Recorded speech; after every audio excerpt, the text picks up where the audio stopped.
নওগাঁয় motor শ্রমিকদের বিরুদ্ধে সড়কে চাঁদাবাজি ও রুট নিয়ন্ত্রণের অভিযোগ এনে দ্বিতীয় দিনের মতো বাস চলাচল বন্ধ রেখেছে পরিবহন মালিক সমিতি।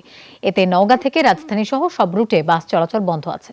তাই চরম ভোগান্তিতে পড়েছেন যাত্রীরা। মালিক গ্রুপের নেতারা বলছেন, চাঁদাবাজি ও সড়ক নিয়ন্ত্রণ নিয়ে শ্রমিকদের সাথে তাদের দ্বন্দ্ব দীর্ঘদিনের। নতুন শ্রমিক নেতারা নওগাঁ, পাবনা ও কিশোরগঞ্জ রুট দখলের চেষ্টা করলে দ্বন্দ্ব চরমে ওঠে। শ্রমিক নেতারা বলছেন, সম্প্রতি পাবনা ও কিশোরগঞ্জ রুটে তাদের উদ্যোগে দুটি বাস নামানো হয়, এতে বাধা দিচ্ছেন মালিকরা। মানুষের যাতায়াতের সমস্যা হচ্ছে, কেউ অফিসে যাবে হয়তো বাস পাচ্ছে না, সমস্যা হচ্ছে তাদের। আমরা শ্রমিককে আমরা গাড়ি চালাবো, মালিকেরা চালাবা দিচ্ছে না। সব রোডের গাড়ি বন্ধ, সাপাহার বন্ধ, সিসা বন্ধ, রাজশাহী বন্ধ, ধামুরহাট বন্ধ। কোনো নোটিশ নাই, মাইকিং নাই, কিছু নাই, হঠাৎ করেই বন্ধ করে দিচ্ছে। আমাদের গাড়িগুলো যে আমরা নতুন করে বিভিন্ন ডিস্ট্রিক্টে গাড়ি চালানোর জন্য পদক্ষেপ নিয়েছি, ওনারা এখানে সাড়া দেয় নাই। আমরা তারপরে ওই গাড়ি যখন চালাবার করছি, ওগুলোকে বন্ধ করার জন্য সব বন্ধ করে দিচ্ছি। নওগাঁ থেকে আমাদের সাথে যোগ দিয়েছেন সহকর্মী শফিক ছোটন। সমস্যা নিরসনে কোনো ধরনের উদ্যোগ দেখছেন কিনা, যাত্রীদের গন্তব্যে যেতে বিকল্প কোনো ব্যবস্থা আছে কিনা সেটিও একটু জানাবেন।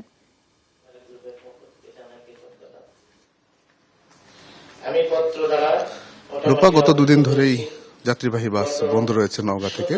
নওগাঁর যতগুলো রুট ছিল সবগুলোতেই একে একে বাস বন্ধ করে দেওয়া হয় এবং মালিক পক্ষের লোকজনই আসলে মূলত বাস চলাচল বন্ধ করে দেন। তাদের অভিযোগ হচ্ছে যে শ্রমিকরা সড়কে চাঁদাবাজি করে এবং বিভিন্ন সময় রুট দখলের তারা অভিযোগ করেছেন। সেই বিষয়টি নিয়ে আসলে গত কয়েকদিন ধরেই বেশ জেলা প্রশাসন এবং পুলিশ প্রশাসনের পক্ষ থেকে দুই পক্ষের সঙ্গে যোগাযোগ করেছে, কিন্তু সুরাহা হয়নি। আজকে আসলে আনুষ্ঠানিকভাবে দুই পক্ষের নেতৃবৃন্দদের নিয়ে জেলা প্রশাসন একটি বৈঠকের আয়োজন করেছেন। সেই বৈঠকটি এখন চলছে। এই মুহূর্তে মালিক পক্ষের যিনি সাধারণ সম্পাদক শফিকুল আলম, তিনি বক্তব্য রাখছেন।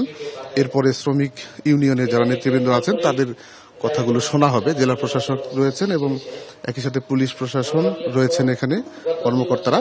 একই সাথে শ্রমিক ইউনিয়ন এবং মালিক পক্ষের বিভাগীয় কমিটির নেতৃবৃন্দ রয়েছেন। বগুড়া জেলা থেকে এবং পার্শ্ববর্তী জয়পুরহাট জেলা থেকে এসেছেন কিছু নেতৃবৃন্দ, তা আমরা দেখছি। তবে একটি বিষয়, যে শ্রমিকদের বিরুদ্ধে যে অভিযোগ করা হচ্ছিল সেটি কিন্তু শ্রমিকরা গত দুদিন ধরেই বলছেন যে এই অভিযোগটি আসলে সত্য নয়। মালিক পক্ষের লোকজন তাদেরকে জোর করে এই অভিযোগটি চাপিয়ে দেওয়ার চেষ্টা করছে। অন্যদিকে মালিক পক্ষের লোকজন কিন্তু বলছেন যে রুট দখলের বিষয়টি এটা কিন্তু শ্রমিকরা জোর করেই নিতে চায়।